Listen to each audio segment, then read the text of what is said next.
Hello, I'm Perry from Rennet and Rind, and you are joining me because you have received a lovely, beautiful box of British artisan cheese, either as a gift you can buy for someone else, or you can gift it to yourself, which a lot of people do either. Either way, it works really well.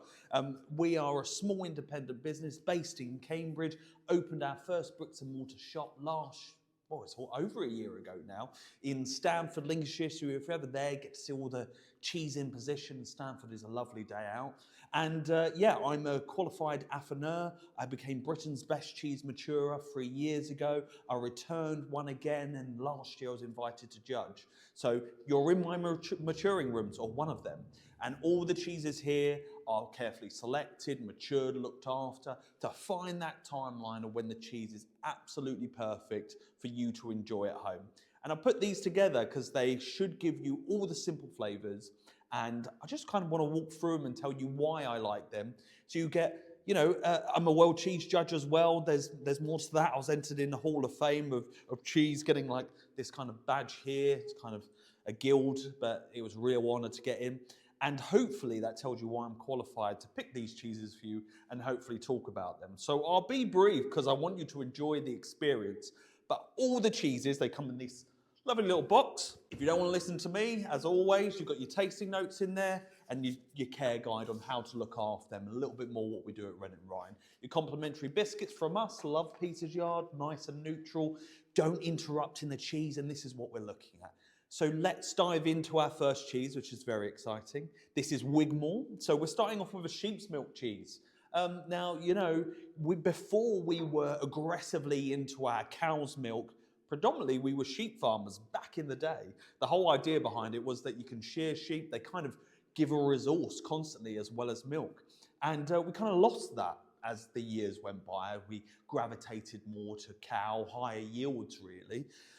But yeah, we're like best in the world at making sheep's milk cheeses, and it's so good to see it coming back in the UK. So we've got Wigmore, made by Village Made Cheeses. Wigmore is kind of Anne Wigmore's cheese. She was amazing in the industry. She brought the biochemistry and the idea of what's going on in the cheese to the UK. This is one of her remarkable cheeses, which we really, really love. It's a brie style, so we're getting that kind of breakdown that's there. We're getting pau interior with the kind of ivory coating, and then a little bit of kind of penicillium that's on the top. So we're looking at a brie style. So we're looking at getting some of those notes, but not atypical. I picked this first because it's a lovely cheese to just start off with. Incredibly gentle. Aroma, light, milky. Slight nut kind of almond on it, and the mushroom coming in from the rind. Flavour. These are younger styles, a little bit more chalky in texture rather than a smoother brie. That's really pleasant. It dissipates really quickly, and you get this hit of beautiful savouriness and depth. A bit one note. There's not much acid going on there, but nice and savoury with that touch of mushroom on the rind. Kind of one-dimensional experience, but a really nice place to start off. Don't, sort of confuse the taste buds and things like that. But that is a really, really beautiful cheese for us to start off on. Next cheese we're moving into is Halford. Halford is a cheddar made in Wales. So unlike traditional cheddars, like this big one here, it's like half the size of this one. This is like 24 kilo. They're around about 8 or 10 or something like that. I can't really remember off the top of my head. These are cloth bound. So they're cloth-bound cheeses, and they lock in a lot of moisture as they begin maturing. That's a lot of protection. With the Halford, I haven't got any to hand. I'll have to go over the other side. But with the Halford, they're far more, they don't have cloth on the outside. So they're more exposed to the elements, which actually creates like this kind of harder rind. I'm trying to find one, but if you have a look at your rind, it's slightly harder. And they lose moisture more quickly, which actually makes the flavour far more compact. It's a beautiful organic farm. The aroma is sensational. Like, there's a lot going in there, a lot to unpack. The acidity is in the area of sort of like fermented vinegar kind of area.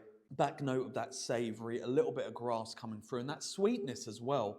There's a lot to unpack there. Let's have a taste actually and just get stuck straight in. Again, lovely chewy texture.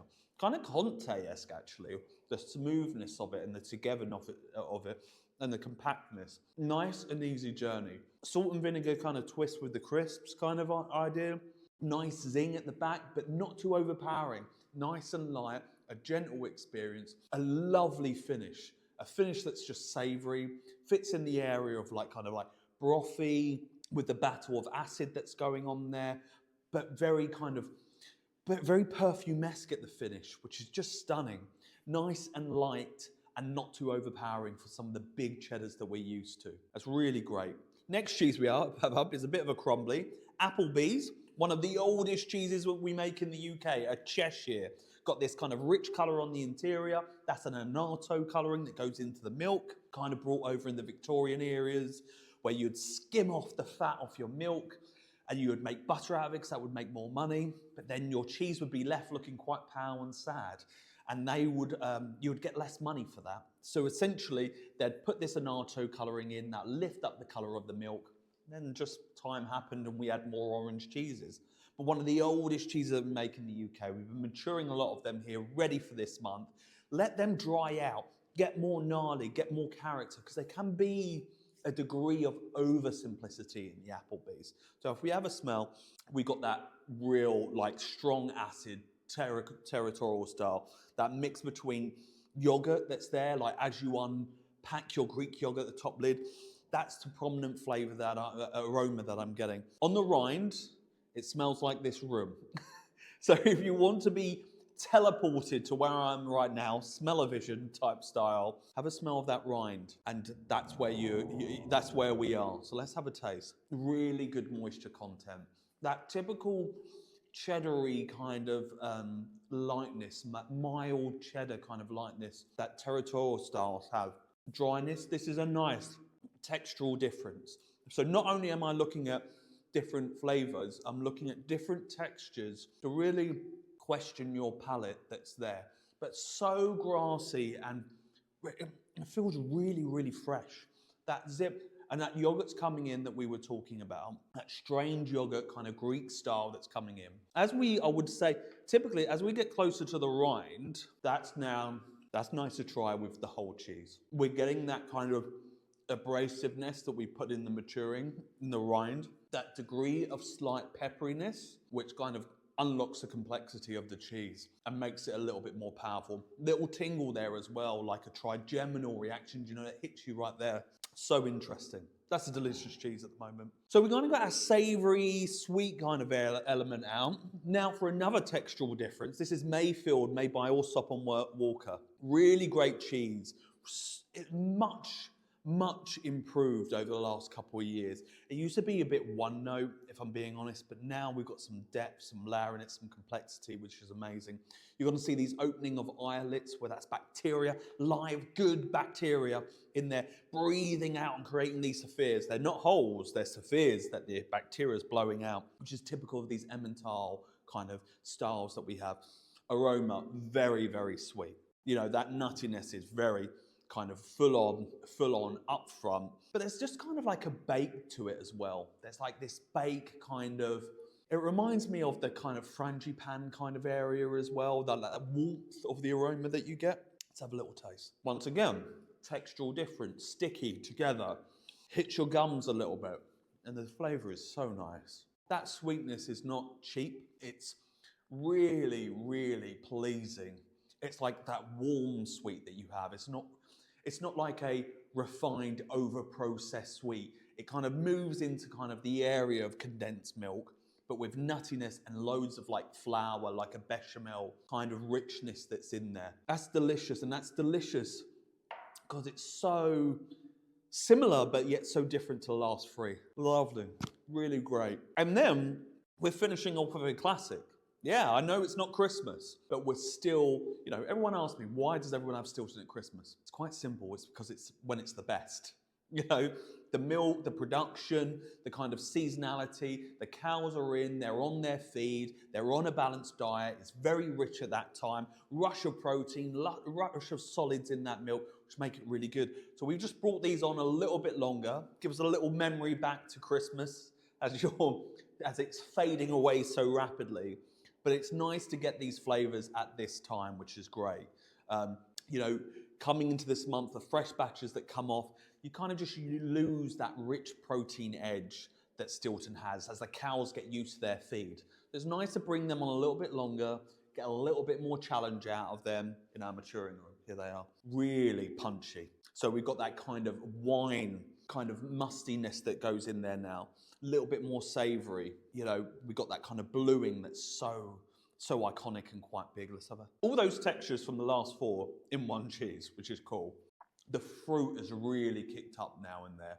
That is very fruity. And that spice is coming in as well. Nice to have a Stilton that just challenges a little bit more. You know, we fall into this routine with Stiltons because blues are slowly dying out, that we want to be hitting the savory mark every single time. But the old guard who love blue cheese, this is it. This is that aromatic, peppery, pecan kind of, got some similarities, but not as bad as like a Cabrales, but big, strong, really nice full stop to the ball. That cheese will split the room. But I'm a blue lover. I love that. That's your 5 cheeses. That's your lot from me. So thank you so much for supporting us. Thank you for supporting British Artisan Cheese. We need your support. Times are tough. You know what it's like out in the world. You know, and artisan cheese in Britain just keeps on growing from the support, the quality, what everyone wants to see. They want to know who's producing the cheese. Is it Robin? Is it Arthur? Is it Sarah? You know, is it Anne? They all want to know who they're buying for, where there's money going, and artisan is totally the way to do it. And thank you so much for that. So enjoy, send us a photo, leave us a review. We really appreciate it. And hopefully you like this so much, I'll catch you next month. Thank you very much. Love the family.